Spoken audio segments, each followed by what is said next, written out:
그레고리우스 법왕은 칼 황제에게 황금 장미를 보냈으며 그 학살 4개월 후에 그는 한 프랑스 신부의 설교를 만족한 마음으로 들었다.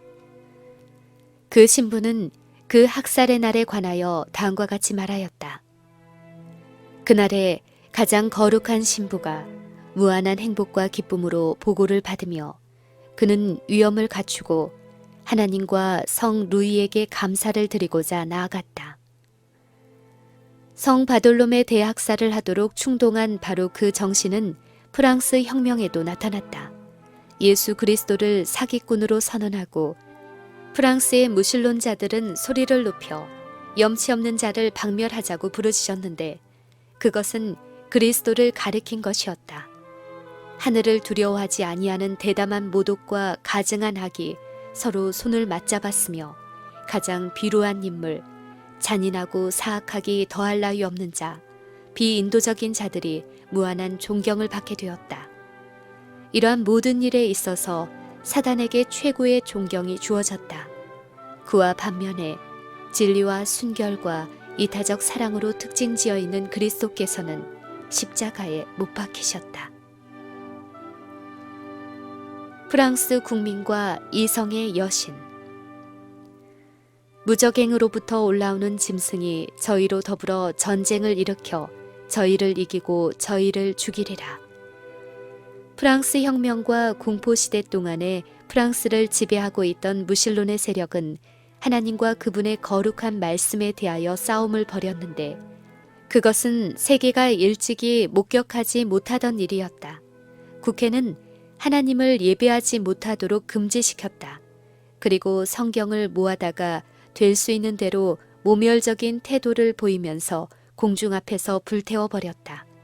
하나님의 율법은 유린당하고 성경에 명시된 제도들은 폐지되었다.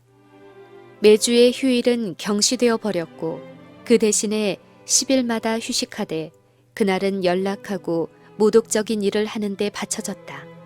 침례식과 성찬 예식은 금지되었고 묘지에는 눈에 띄게 사망은 영원한 잠이라는 표지가 붙어졌다. 하나님을 경외하는 것이 지식의 근본이라는 말씀과는 전혀 다르게 그것을 어리석음의 근본이라고 하였다. 자유와 국가를 예배하는 일 이외에는 모든 예배가 금지되었다. 파리의 한 주교는 국민의 대표들 앞에서 연출한 가장 건전치 못하고 추잡한 연극의 주역 배우로 출연하였다. 그는 맨 앞에 나와서 회중을 향하여 선언하기를 자기가 오늘까지 여러 해 동안 가르쳐 온 것은 어느 점으로 보든지 한갓 종교적 책략이었고 역사나 거룩한 진리의 근거를 둔 것이 아니었다고 하였다. 그는 정중하고 명백한 어조로 하나님의 실존을 부인하고 지금까지는 하나님을 예배하는 일에 헌신하여 왔으나 장래에는 자유와 평등과 도의를 숭배하는 일에 자신을 바치겠노라고 맹세하였다. 그는 자기가 차고 있는 주교의 장식물들을 떼어서 책상 위에 놓고 그 회를 주최한 회장과 익살스러운 포옹을 하였다. 또 몇 사람의 배교한 신부들이 그 주교의 본을 따랐다. 이 두 선지자가 땅에 거하는 자들을 괴롭게 한 고로 땅에 거하는 자들이 저희의 죽음을 즐거워하고 기뻐하여 서로 예물을 보내리라. 무신론의 프랑스는 하나님의 두 증인의 책망하는 소리를 침묵시켜 버렸다. 진리의 거룩한 말씀은 시체가 되어 그 길거리에 넘어져 있었고 하나님의 제재와 요구를 싫어하는 사람들은 기뻐 날뛰었다. 사람들은 공공연하게 하늘의 왕을 모독하였다. 그들은 옛날의 죄인들처럼 하나님이 어찌할랴 지극히 높은 자에게 지식이 있으랴 라고 부르짖었다. 새로운 제도에 의하여 임명된 한 승려는 거의 믿을 수 없을 만큼 모독적인 언사로 말하였다. 하나님이여, 만일 당신이 참으로 존재하면 당신의 훼손된 이름을 위하여 복수해보라. 나는 당신께 도전한다. 당신은 침묵을 지키고 있구려. 당신은 감히 격노치 못하는군. 이제후로 누가 당신의 존재를 믿겠는가? 그것은 여호와가 누구간데 내가 그 말을 들으리요. 여호와는 나의 알 바 아니라고 한 바로의 말이 그대로 반영된 것이 아니고 무엇이겠는가. 어리석은 자는 그 마음에 이르기를 하나님이 없다 하도다. 그러나 하나님께서는 진리를 왜곡시키는 자들에 대하여 저희가 더 나가지 못할 것은 저 두 사람의 된 것과 같이 저희 어리석음이 드러날 것임이라 라고 말씀하신다. 프랑스는 지존무상하며 영원히 거하며 살아계신 하나님을 경배하는 일을 거절한 지 오래지 아니하여 소위 이성의 여신이라는 열등한 우상 숭배로 전락하였는데 방탕한 한 여자가 그 여신이 되었다. 그러나 그 일은 국민의 대표적 집회에서 행정 및 입법의 최고의 권위에 의하여 결정되었던 것이다. 어느 역사가는 이렇게 말하였다. 이 광란의 시대에서 행한 의식 중의 하나는 허망한 일과 불경한 일을 혼합시킨 점에서 달리 유래를 찾을 수 없다. 음악대를 선두에 둔 도시의 관리들은 활짝 열린 의장의 문을 통하여 장중한 행렬을 지어 나와서 자유의 노래를 높이 부르면서 그들이 바야흐로 경배하려는 대상, 곧 그들이 이성의 여신이라고 부르는 면사포를 쓴 한 여자를 수행하였다. 그 행렬이 식장 안에 들어가자 이성의 여신은 면사포를 벗어 이것을 회장의 오른편에 두었다. 그때의 여자는 오페라단의 한 무희로 밝혀졌다. 프랑스의 국민의회는 그 여자를 그들이 숭배하기에 가장 적합한 이성이라고 하여 그에게 공적인 경배를 하였다. 이 불경건하고 어리석은 의식은 특수한 형식으로 진행되었다. 그리하여 이성의 여신의 제막식은 전국적으로 보급되어 혁명의 모든 세력에 공명한다는 뜻을 표시하고자 하는 사람들이 사는 곳에서는 어디에서나 그것을 재현하거나 모방해서 거행하였다. 피에 취한 국민의회. 이성의 예배를 소개한 한 변사는 다음과 같이 말하였다. 입법의원 여러분, 광씨는 이성 앞에 길을 양보했습니다. 그 흐린 눈으로는 빛의 광채를 볼 수 없었습니다. 오늘 무수한 군중이 고딕식 둥근 천장 아래 모였습니다. 그리하여 처음으로 진리를 다시 반영시키고 있습니다. 여기서 프랑스 국민은 유일의 참 예배, 곧 자유와 이성에게 예배를 드렸습니다. 또 여기서 공화국의 군대의 성공을 위하여 기원하였습니다. 우리는 살아있는 물체, 곧 자연의 걸작품인 이성의 여신을 취하기 위하여 생기없는 우상을 버렸습니다. 여신이 식장에 들어가자마자 변사는 그의 손을 잡고 회중을 향하여 말하였다. 사람들이여, 그대들의 공포심이 만들어낸 무력한 하나님의 분노 앞에서 더 이상 떨지 말라. 그러므로 이제부터는 이성 이외에는 아무것도 신으로 인정치 말라.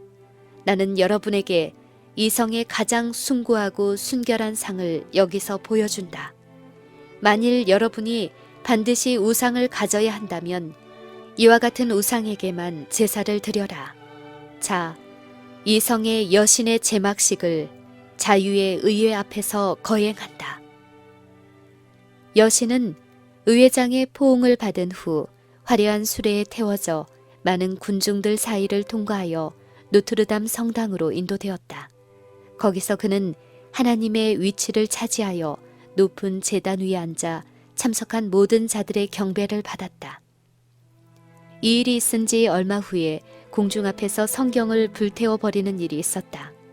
어떤 회합에서는 박물관 서민협회의 사람들이 이성 만세를 부르면서 시의 공회당으로 들어갔다. 그들은 막대기 끝에다가 반쯤 불타다 남은 몇 권의 책들을 꿰뚫어 메고 갔다. 그 책들 중에는 천주교의 성무일과 미사서, 신구약 성경 등이 있었는데 의장은 그 책들에 대하여 인류에게 온갖 어리석은 일을 행하게 하였으므로 큰 불로 보응을 받았다. 라고 말하였다.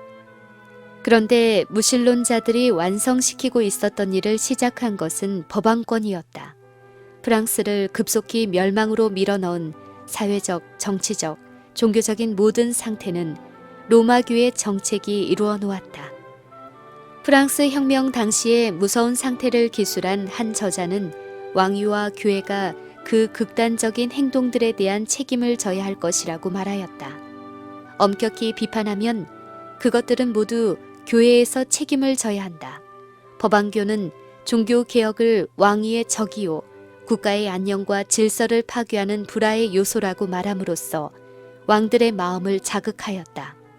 왕위를 통하여 가장 비참하고 잔인하며 가장 견딜 수 없는 압제와 박해를 행한 것은 그와 같은 모양으로 고취된 로마의 정신에 의한 것이었다.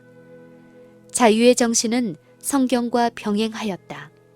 복음을 받아들인 곳에서는 어디서나 사람들의 마음이 각성되었다. 그들은 무지와 부도덕과 미신의 노예로 속박되어 온 질곡을 깨트리기 시작하였다. 그들은 자유인으로 생각하고 행하기 시작하였다. 왕들은 그러한 일들을 보고 저들의 전제 정치의 장래를 염려하였다. 로마는 왕들의 질투적 공포심을 자극하는 데 게으르지 않았다. 1525년에 법왕은 프랑스의 섭정에게 말하였다. 이 종교광, 즉 프로테스탄트들은 종교계를 혼란케 하고 파괴할 뿐만 아니라 나라의 통치권, 귀족 계급, 법률, 질서, 계급 등을 파괴하는 자들이다. 불과 몇 년 후에 법왕사절은 황제에게 다음과 같이 경고하였다. 폐하여 속지 마십시오. 프로테스탄트들은 종교의 질서는 물론이요 국가의 질서도 모두 전복시킬 것입니다. 왕위는 제단과 마찬가지로 위험합니다. 새 종교가 들어오면 새 정부가 필연적으로 들어설 것입니다. 또한 신학자들은 프로테스탄트들에 대하여 사람들을 유인하여 신기한 것과 어리석은 일을 하게 하며 왕으로 하여금 신하들의 충성심을 잃어버리게 하여 교회와 나라를 다 같이 파괴시키는 자들이라고 주장하므로 백성들의 편견에 호소하였다. 이리하여 로마교는 프랑스가 종교개혁 운동을 반대하게 하는 일에 성공하였다. 프랑스에서 박해의 칼을 처음으로 든 것은 왕위를 지탱하고 귀족을 보호하고 법률을 유지하기 위해서였다. 혁명이 일어난 근본 원인. 프랑스 통치자들은 이 치명적인 정책의 결과를 거의 내다보지 못하였다. 성경의 교훈은 공평, 절제, 진리, 평등, 자애의 원칙들을 백성들의 마음에 심어줄 것이었는데 그러한 미덕들은 국가를 번영케 하는 유일한 초석이다. 의인은 나라로 영화롭게 하고 그 보좌가 공의로 말미암아 굳게 서민이라. 의의 공효는 화평이요 의의 결과는 영원한 평안과 안전이라. 하나님의 율법을 순종하는 사람은 국가의 법률도 가장 성실하게 순종하게 될 것이다. 하나님을 두려워하는 사람은 정당하고 합법적인 온갖 권위를 행사하는 나라의 왕을 공경하게 될 것이다. 그런데 프랑스는 불행히도 성경을 금지하였고 그것을 믿는 사람들을 파문하였다. 여러 세기에 걸쳐서 원칙과 신조에 굳센 사람들, 예민한 지력과 도덕적 능력을 갖춘 사람들, 자기의 양심을 거스르지 않고 진리를 위하여 고난받기를 두려워하지 않는 믿음과 용기의 사람들, 그들은 갤리선의 노예로 고역을 당하거나 화형을 당하거나 감옥 속에서 신음하였다. 또한 수많은 사람들은 먼 곳으로 피하여 간신히 안전한 곳으로 갔다. 이와 같은 상태는 종교개혁이 시작된 후 250년간 계속되었다. 오랜 기간 동안의 박해자들의 광적인 분노를 피하여 간 복음의 사도들이 일반적으로 현저히 뛰어난 지능, 미술, 공업, 질서 있는 생활 등을 통하여 그들이 피나놓은 그 지방을 부유하게 한 사실들을 프랑스 사람들은 보지 못한 세대가 거의 없었다. 그리하여 그들은 이와 같이 훌륭한 재능을 가지고 다른 나라로 이주하여 가는 일과 비례하여 그들의 나라에는 그런 재간 있는 사람들이 차츰 줄어갔다. 만일 이미 가버린 그 사람들이 모두 프랑스에 남아 있었다면, 만일 그 300년 동안에 추방된 그 사람들의 공업 기술로서 프랑스 국토를 발전시켰다면 또한 그들의 예술적 소질로서 창작에 힘썼을 것 같으면 만일 그들의 천재적인 창작력과 분석하는 능력을 가지고 그 문학을 발달시키고 과학을 육성시켰을 것 같으면 만약 그들의 지혜로서 의회를 지도하고 그들의 용맹으로 싸우고 그들의 공의로 나라의 법률을 제정하고 성경의 종교로 백성들의 지능을 개발시키고 양심을 다스리게 하였더라면 오늘날 얼마나 찬란한 영광이 프랑스를 두르고 있을 것인가. 프랑스는 얼마나 위대하고 번영되고 행복된 나라가 되었을까. 그 나라는 많은 나라들의 모본이 되었을 것이다. 그러나 맹목적이요 완고하고 고집스러운 프랑스는 모든 덕망 있는 교사들과 질서를 잘 지키는 우수한 사람들과 왕위를 충성스럽게 옹호해주는 사람들을 나라 밖으로 몰아냈다. 그들의 나라를 세상에서 명성 있고 영광스러운 나라로 만들어줄 사람들에게 화형이 아니면 추방을 택하라고 강요하였다. 드디어 국가의 쇠퇴는 극도에 달하여 추방될 만한 양심을 가진 사람들이 더 이상 남지 아니하였고 화형주로 끌려갈 만한 신앙을 가진 사람들도 없어졌고 나라 밖으로 추방할 만한 애국자들도 더 이상 볼 수 없게 되었다. 그리하여 마침내 무서운 혁명이 일어나는 결과를 초래하였다. 혁명 전의 프랑스.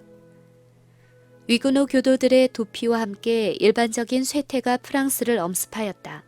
번화하던 생산 도시는 타락한 도시로 전락되고 비옥하던 지방은 원시적인 황무지로 바뀌고 이상한 진보를 보인 기간 후로 지적 부진과 도덕적 퇴폐가 계속되었다. 파리는 하나의 거대한 구빈원이 되었으며 혁명이 일어나던 당시에 약 20만 명의 거지들이 왕의 손으로 구제를 받고 있었다. 그러나 제수이트 당원들만은 쇠퇴하여 가는 나라에서 화려한 생활을 하고 교회와 학교와 감옥과 노예들이 노를 젓는 갤리선에서 무서운 독재를 행사하였다. 프랑스의 성직자들, 왕, 입법자들의 수완으로도 어쩔 수 없게 되어 마침내 온 나라가 무정부 상태와 파멸로 들어가게 만든 그 나라의 사회적, 정치적 문제들에 대한 해결은 복음이 가져다 줄 수 있었을 것이었다. 그러나 로마의 지배 아래 있는 백성들은 구주께서 가르쳐 주신 자아 희생과 무아의 사랑의 귀한 교훈을 잊어버렸다. 그들은 다른 사람들의 복리를 위하여 그 길을 실행하지 않게 되었다. 부자가 가난한 자들을 압제하여도 아무런 비난을 받지 않았고 가난한 자들은 그들의 고역과 압박에 대하여 아무런 도움도 받을 수 없었다. 부유하고 권력 있는 사람들의 이기심은 더욱 극심하고 억압적으로 나타났다. 여러 세기에 걸쳐서 나타난 귀족들의 탐욕과 방탕은 농민들을 약탈하고 착취하기에 이르렀다. 부자는 가난한 자를 학대하고 가난한 자는 부자를 미워했다. 많은 지방에서 토지들은 귀족들이 차지하였고 노동 계급에 속하는 사람들은 소작을 하는 데 불과하였다. 그들은 자기들의 지주의 자비에 의존되었고 그들의 지나친 요구에도 복종하지 아니하면 안 되었다. 교회와 국가를 유지하기 위한 부담은 중류와 하류 계급에서 부담하였으므로 그들에게는 집권자와 성직자들로부터 많은 세가 부과되었다. 귀족들은 쾌락을 제일로 생각하였고 농부들이 굶어 죽는 것에는 전혀 관심이 없었다. 백성들은 언제나 그들의 지주의 전적인 이익을 도모하여 주지 않을 수 없었다. 농부들의 생활은 실로 끊임없는 수고와 말할 수 없는 비참한 생활이었다. 그들이 불평을 말하면 그들은 오만한 모욕으로 취급되었다. 법정에서는 언제나 농민들의 호소보다는 귀족들의 말에 귀를 기울였다. 재판관들이 뇌물을 받은 것은 누구나 다 아는 사실이었다. 일반 사회의 제도가 부패됨으로 말미암아 귀족들의 변덕스러운 주장이 법률과 같은 힘을 갖게 되었다. 평민들은 한편으로 세속적 권력자에게 다른 한편으로 성직자들에게 세금을 바치게 되었는데 그 세금의 절반도 왕실이나 교회의 금고로 들어가지 아니하였다. 그 돈의 나머지 부분은 방탕한 자아 방종에 낭비되었다. 그리고 이와 같이 자기들의 동족들을 궁핍하게 만드는 그 사람들은 오히려 납세를 면제받고 국가의 법률과 관례에 따라 여러 가지 중직에서 권리를 행사하였다.